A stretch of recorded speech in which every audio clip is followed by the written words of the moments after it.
Hello everyone, कैसे आप सभी लोग। उम्मीद करती हूँ कि बहुत बढ़िया होंगे। आज है 5 दिसंबर और इस वीडियो में हम डिस्कस करेंगे इंडियन एक्सप्रेस और द हिंदू के इम्पॉर्टेंट आर्टिकल्स का एनालिसिस। स्टार्ट करते हैं हमारी पहली न्यूज़ के साथ। अभी क्या हुआ ना कि बेंगलुरु के आसपास के कुछ एरियाज़ में सेक्स डिटर्मिनेशन और अबॉर्शन से रिलेटेड कुछ प्रैक्टिसेस चल रही थी। उनको पकड़ा गया। सीआईडी जो है हमारा क्रिमिनल इन्वेस्टिगेशन डिपार्टमेंट, वो उस चीज़ को इन्वेस्टिगेट कर रही है। बेसिकली जो प्रेग्नेंट वुमेन होती हैं वो बेसिकली एक लड़की कैरी कर रही हैं या लड़का, ये डिटरमाइन किया जा रहा था। और उस हिसाब से फिर उनकी जो प्रेफरेंस होती थी, यानी कि मोस्टली बॉयज़, तो बॉयज़ को प्रेफर करते हैं, बाकी गर्ल्स को अबॉर्ट कर दिया जा रहा था। ये सारा मुद्दा है।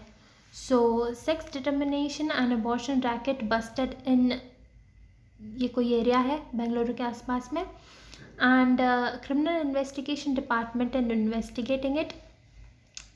ये क्या दर्शाता है? ये दर्शाता है कि जेंडर डिस्क्रिमिनेशन कितना होता है हमारे समाज में आज भी। So it's a social problem and it has adverse consequences for the society. Of course जो चाइल्ड सेक्स रेशियो है वो कम होता है, लड़कियों की संख्या काफ़ी कम होती है, और ये सारी कुछ प्रॉब्लम्स होती है हमारी सोसाइटी के लिए। अब इससे रिलेटेड एक्चुअली हमारे पास एक कानून है जो कि 1994 का है, preconception and prenatal diagnostic techniques act 1994। ये बनाया इसलिए क्या था ताकि जो फीमेल फीटिसाइड्स होती हैं, यानी कि फीमेल्स को जो पेट में ही मार दिया जाता है, उनको रोक सकें। ठीक है। और जो इंडिया का डिक्लाइनिंग सेक्स रेशियो है उसको भी हम अरेस्ट कर सकें, उसको रोक सकें। ठीक है।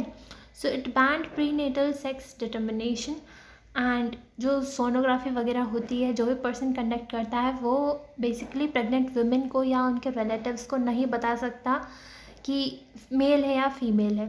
So no person conducting sonography can communicate the sex of the fetus to the pregnant woman or her relatives by words, signs or any other method. All right. और जो डायग्नोसिस वगैरह होते हैं प्रेगनेंसी के टाइम पे, यानी कि sonography वगैरह या अल्ट्रासाउंड मशीन जो यूज़ होती है, उनके यूज़ को रेगुलेट किया गया। ठीक है। Prenatal diagnostic techniques like ultrasound machines use is regulated. ठीक है। उनका यूज़ किस लिए किया जा सकता है कि भाई आपको अगर कोई जेनेटिक एबनॉर्मेलिटीज़ डिटेक्ट करनी है, या मेटाबॉलिक डिसऑर्डर्स, या chromosomal abnormalities, certain congenital malformations, haemoglobinopathies या सेक्स लिंक्ड डिसऑर्डर्स, अगर ऐसा कुछ है तो इन सब को डिटेक्ट करने में इन मशीन का यूज़ किया जा सकता है। लेकिन सेक्स डिटरमाइन करके आप ये चीज़ नहीं बता सकते कि भाई मेल है फीमेल है, और उस हिसाब से अबॉर्शन नहीं करा सकते। All right. और अगर इसका कोई उल्लंघन करता है, कोई ऑफेंड करता है इस प्रोविज़न को, तो उनके लिए फ़ाइन और सेंटेंस का भी इसमें प्रोविज़न रखा गया था फॉर ऑफेंडर्स। सो ये बातें थी। और गवर्नमेंट के एक्चुअली कुछ इनिशिएटिव्स भी हैं जो कि अवेयरनेस जनरेशन का काम करते हैं कि भाई लड़कियां भी उतनी ही इम्पॉर्टेंट है हमारे समाज के लिए, और ये जो फीमेल फीटिसाइड होता है उसको रोकने का काम करते हैं। जैसे कि बेटी बचाओ बेटी पढ़ाओ आंदोलन जो है, initiative of government, it also aims to address the same through awareness generation and education and protection of rights of girl children. इसमें बेसिकली ये एम होता है कि ज़्यादा से ज़्यादा लड़कियों को पढ़ाया लिखाया जाए, और साथ ही में ये जो लड़कियों के अबॉर्शन वगैरह के केसेस आते हैं वो कम हो सके, मतलब फीमेल फिटिसाइड वगैरह कम हो सके। एंड ये लॉन्च किया गया था 2015 में, and it is a joint initiative of ministry of women and child development, ministry of health and family welfare and ministry of education. So 3 ministries involve हैं। ऑफकोर्स वुमेन की बात है तो वुमेन वाली मिनिस्ट्री इन्वॉल्व होगी, health वगैरह की बात है तो हेल्थ भी आएगा, और एजुकेशन की भी बात हो रही है इसमें, बेटी बचाओ बेटी पढ़ाओ, इसलिए तीनों मिनिस्ट्रीज इन्वॉल्व हैं। ये चीज़ हमें याद रखनी है। अब बढ़ते हैं आगे। नेक्स्ट आता है एनसीआरबी की रिपोर्ट 2022 की आ गई है। सो एनसीआरबी क्या है? It is a national crime records bureau. ये बेसिकली एनालाइज करते हैं कि क्या क्राइम रेट रही, कितने क्राइम्स बढ़े या घटे, उस हिसाब से रिकॉर्ड्स मेंटेन करते हैं।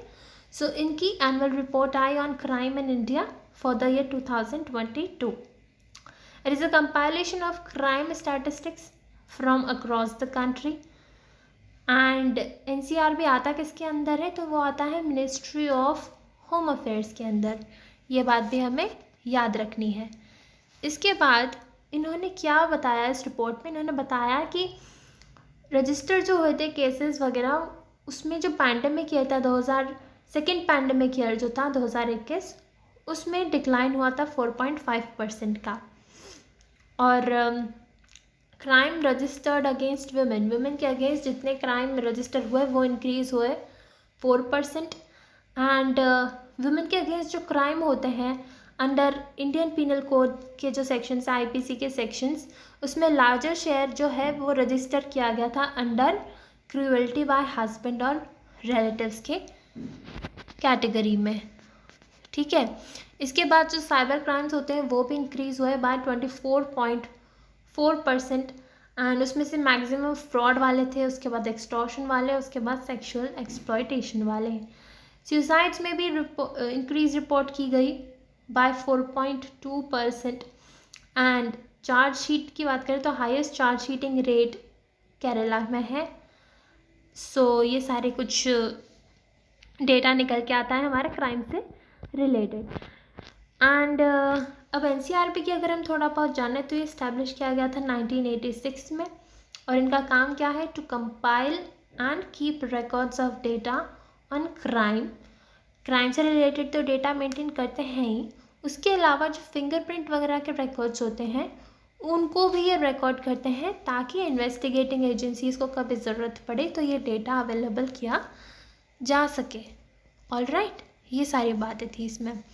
नेक्स्ट आता है वेनेजुएला। अब वेनेजुएला की न्यूज़ में रहा, ये इसलिए रहा कि वेनेजुएला पे 3 साल पहले यूएस ने सैंक्शंस लगा दिए थे क्योंकि वहाँ पे कुछ पॉलिटिकल एंड इकोनॉमिक क्राइसिस चल रहे थे, जिनके कारण यूएस का कहना था कि वहाँ पे ह्यूमन राइट्स वायलेट हो रहे हैं और ऐसे कैसे बहुत सारे रीजंस बताए थे जिनकी वजह से यूएस ने वेनेजुएला पे सैंक्शंस इम्पोज कर दिए थे।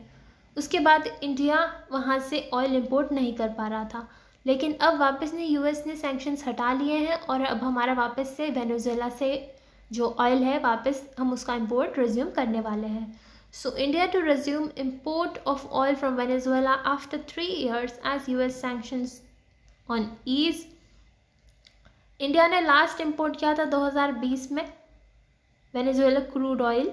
एंड 2019 की बात करें तो वेनेजुएला न्यू दिल्ली का मतलब कि इंडिया का 5th लार्जेस्ट सप्लायर था of the oil, 5th largest supplier. अब ये जो वेनेजुएला है ये ओपेक का पार्ट है, organisation of the petroleum exporting countries. And इसके पास काफ़ी ज़्यादा ऑयल रिजर्व्स है, it has the largest proven oil reserves in the world. And अभी एक्चुअली जब ये सैंक्शंस चल रहे थे ना तो इसका फ़ायदा चाइना के जो रिफाइनर्स हैं उनको काफ़ी हुआ, क्योंकि सैंक्शंस की वजह से वेनेजुएला काफ़ी सारी कंट्रीज़ को नहीं बेच पा रहा था और इस वजह से चाइना जो है डिस्काउंट में वहाँ से ऑयल को ले रहा था। ठीक है। So it has reportedly been offering steep discounts to Chinese independent refiners who have been the biggest buyers of oil through the sanctions। लेकिन अब क्योंकि सैंक्शंस अब ईज़ हो रहे हैं तो वापस ये डिस्काउंट जो है नैरो कर रहे हैं, कम कर रहे हैं चाइना के रिफाइनर्स को। सो इसका थोड़ा एडवर्स इम्पैक्ट आएगा चाइना पे, सो इम्पैक्टिंग चाइनीज़ रिफाइनर्स। ये बात थी इसमें। अब बात करते हैं आईएमओ की, इंटरनेशनल मैरीटाइम ऑर्गेनाइजेशन। अभी क्या हुआ कि इंडिया उसमें वापस री इलेक्ट हो गया है इंटरनेशनल मैरीटाइम ऑर्गेनाइजेशन में with the highest tally at elections held at its assembly London में बेसिकली आईएमओ का हेडक्वार्टर है और वहीं पे इनकी असेंबली हेल्ड की गई और उसमें इंडिया री इलेक्ट हो गया। ठीक है, ये दर्शाता है, जितना हमें वोट मिला उससे ये दर्शाता है कि गवर्नमेंट की कमिटमेंट दर्शाता है towards global maritime operations. Alright. And India's re-election falls under the category of 10 states with the largest interest in international seaborne trade. जो बेसिकली 10 स्टेट्स हैं, 10 नेशंस हैं जिनका काफ़ी ज़्यादा इंटरेस्ट है इंटरनेशनल सीबॉर्न ट्रेड में, उस वाली कैटेगरी में इंडिया री इलेक्ट हुआ है.